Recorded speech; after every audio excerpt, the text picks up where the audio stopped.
업자가 아닙니다. 정보를 신속하고 정확하게 정보를 전달하면서 객관성. 무주택자들은 서두르지 마세요. 기회가 분명히 옵니다. 그 기회는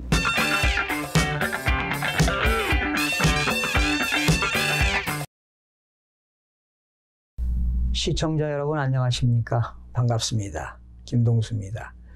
자, 이 시간에는요, OECD인 경제협력개발기구가 21일 날 밝힌 세계 경제 전망 보고서에 대해서 알아보는 시간을 갖도록 하겠습니다.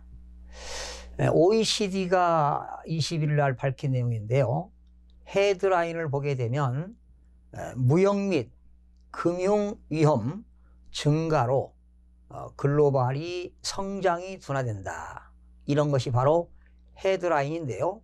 Global growth is slowing amid rising trade and financial risk가 되겠습니다. 바로 이것이 무역 및 금융 위험 증가로 글로벌이 성장 둔화될 것이다. 이것이 헤드라인 기사가 되겠는데요. 자, 요약을 한번 해봤습니다. OECD가 최근 경제 전망을 밝혔는데요. 보고서를 냈는데 아마도 미국과 중국의 무역 그 긴장으로 인해서 긴장 상승과 금융 여건 악화 등으로 글로벌 경제가 위험이 증가할 것이다. 이런 보고서를 내놨습니다. 그리고 2019년도의 경제 성장 전망은 세계 주요 경제가 하향 조정될 것이다. 이렇게 내놨습니다. 그래서 세계의 GDP는 올해 2018년도는 3.7%지만 내년도에는 세계 경제 성장률을 3.5%로 예상을 했습니다. 사실 많은 국가들이 실업률이 최저치인데요. 그럼에도 불구하고 노동력 부족 현상이 일어나고 있습니다. 바로 이것은 경기 침체의 악순환이 되지 않았나 생각을 해봅니다. 그리고 일부 국가지만은 일부 국가에서 높은 금리 그리고 달러 가치 상승으로 인해서 신흥국들의 자본이 유출됨으로써 신흥국들의 통화 가치가 악화되는 것으로 조사가 되었습니다. 특히 OECD 사무총장 엔젤 구리아입니다. 엔젤 구리아는 무역 분쟁과 정치적 불확실성으로 인해 경제 성장이 둔화될 거라는 예측을 했고요. 미국이 모든 중국 상품에 대해서 관세를 인상해서 25%로 전폭적으로 인상을 한다면 중국에서는 보복 조치로 인해서 세계 경제 활동이 둔화될 거라고 OECD가 전했습니다. 특히 2021년도에 세계 GDP는 미국이 0.8%가 하락하고 중국은 무려 1%의 경제 성장률이 하락한다면 세계 경제 성장률은 0.5%로 하락해서 아마 3% 미만으로 밑돌 것이라고 예측을 했습니다. 또한 지금 국제 간에 말이죠. 상품 거래를 할 때 80%를 차지하는 컨테이너에다가 물건을 실어가지고 항만을 통해서 연간 운송량이 앞으로는 하락할 전망이다. 이거 의미가 있는 것 같습니다. 여러분 그 1929년도에 세계 공황이 일어났을 때 미국에서 관세법에 서명한 이후에 세계 무역 교역량이 3분의 2로 거래량이 준 거 마찬가지로 이렇게 나라들이 상품 거래를 80% 정도를 컨테이너를 이용해서 운송을 하고 있는데 운송량이 하락할 것이다. 이런 전망 상당히 의미가 있는 것 같습니다.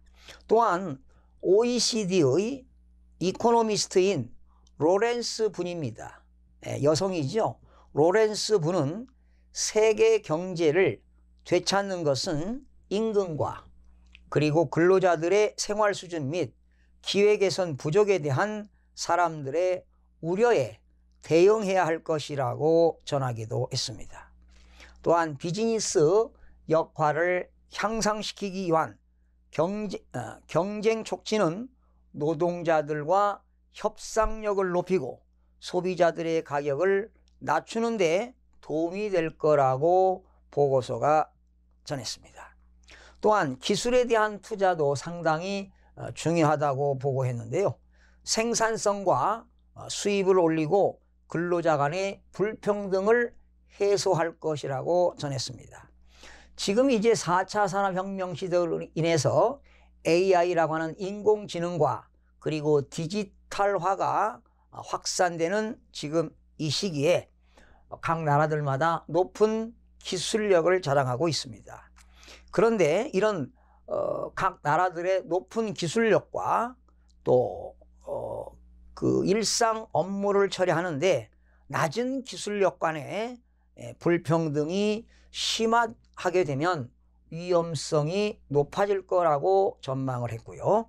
자, 마지막으로 각 세계 경제 성장률과 나라들의 경제 성장률을 한번 주국가별로 살펴보겠습니다. 세계 경제 성장률은 올해 2018년도는 3.7%, 2019년도와 20년도는 3.5%로 하향 조정했습니다. G20국가입니다. G20국가는 2018년도 3.8%, 2019년도와 2020년도는 3.7%로 하향했습니다. 유로지역입니다. 유로지역은 2018년도가 1.9%, 그리고 2019년도는 1.8%, 2020년도는 1.6%로 하향을 했고요. 일본 2018년도에 0.9%, 2019년도는 1.0%, 2020년도는 일본은 0.7%로 전망했습니다. 한국을 좀 높게 평가했네요. 2018년도는 2.7%, 2019년도는 2.8%, 2020년도는 2.9%인데 내년도에 지금 경제협력개발기구인 OECD에서는 내년도에 2.8%를 전망했는데요. 무디스에서는 내년도 한국 경제성장률을 2.3%로 전망도 했는데 전망이 엇갈리는군요. 자, 미국입니다. 2018년도 올해 2.9%, 2019년도는 2.7%, 2020년도는 2.1%가 된다고 전망했습니다. 미국은 역시 왜 이렇게 경제 성장률이 갈수록 하락하는 거죠? 아마 이것도 미국과 중국의 무역 분쟁 심화로 인해서 경제 성장이 둔화되지 않나 예측을 해봅니다. 중국도 마찬가지입니다. 2018년 6.6%, 2019년은 6.3%, 2020년도는 6.0%로 나타났습니다. 인도입니다. 2018년도는 7.5%, 2019년도는 7.3%, 2020년도는 7.4%. 인도네시아입니다. 2018년도는 5.2%, 2019년도도 5.2%, 2020년도에는 5.1%로 전망했습니다. 러시아입니다. 2018년도 1.6%, 2019년도 1.5%, 2020년도는 1.8%. 터키입니다. 2018년도 현재 3.3%인데 내년도에 2019년도 터키는 마이너스 0.4%, 그리고 2020년도는 2.7%를 예상했고요. 브라질은 2018년도 1.2%, 2019년도는 2.1%, 2020년도는 2.4%가 되겠습니다. 지금 대한민국은 이제 경제 성장률이 뭐 2.7%, 2.8% 되겠는데 앞으로 선진국에 가면 갈수록 경제 성장률은 둔화될 수밖에 없습니다. 여러분, 일본을 보더라도 1%가 안 넘습니다. 올해 0.9%, 내년도에 1.0%, 2020년도는 0.7%가 되겠고요. 사실은 뭐 독일이라든가 프랑스는 다 1%대 경제 성장률 아니겠습니까? 그러나 중국과 신흥국가인 세계 그 경제 대국인 중국이 2위 아니겠습니까? 그런데도 불구하고 경제 성장률은 지금 6%대가 되겠고요. 인도가 7% 정도 되는데 앞으로 이렇게 중국과 인도도 성장률이 저하될 것이다. 이런 전망을 내놓고 있습니다. 자, 오늘은요, OECD인 경제협력개발기구가 앞으로 경제 전망이 하향 조정하면서 각 국가별로 무역과 그리고 금융 위험 증가로 글로벌 성장이 둔화될 것이라는 이런 전망을 내놓은 바 있습니다. 시청해 주신 여러분 대단히 고맙습니다. 다음 시간에 찾아뵙겠습니다.